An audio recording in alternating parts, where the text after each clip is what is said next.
ഒരു ഷോപ്പിലെ തിരക്ക് നിങ്ങൾ കണ്ടോ? നമ്മളുള്ളത് വളരെ ബ്യൂട്ടിഫുൾ ആയിട്ടുള്ള ഒരു പ്ലേസിലാണ്. തണ്ണീർമുക്കം പോയപ്പോഴാണ് നമ്മൾ ഈ ഒരു കട കണ്ടത്. ഇവിടുത്തെ അത്യാവശ്യം നല്ല തിരക്ക് കണ്ടിട്ടാണ് ഈ കടയിലേക്ക് നമ്മൾ ചെന്നത്. നൈറ്റ് ടൈമിൽ ചില്ല് ചെയ്യാൻ പറ്റുന്ന ഒരു അടിപൊളി സ്ഥലം.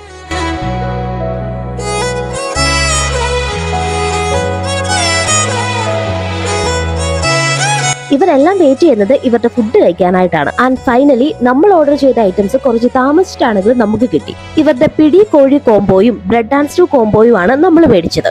100 രൂപ വീതമാണ് ഓരോന്നിന്റെ റേറ്റ് വരുന്നത്. ആ ചൂട് ചിക്കൻ സ്റ്റൂവിലേക്ക് അലിഞ്ഞു ചേരുന്ന ചൂട് ബ്രെഡ് കഴിച്ചതിൽ എനിക്ക് കുറച്ച് കൂടുതൽ ഇഷ്ടപ്പെട്ടത് ഈ കാണുന്ന പിടിയും കോഴിയായിരുന്നു. ബേസിക്കലി ഞാനൊരു പിടിയും കോഴി ഫാൻ ആയതുകൊണ്ടായിരിക്കാം എനിക്ക് ഇവരുടെ പിടിയും കോഴിയും ഒരുപാട് ഇഷ്ടപ്പെട്ടു. ഇനി നിങ്ങൾ തണ്ണീർമുക്കം പോകുന്നുണ്ടെങ്കിൽ നല്ല ഫുഡ് കഴിക്കാനായിട്ട് ഈ ഒരു കട നോട്ട് ചെയ്ത് വെച്ചു.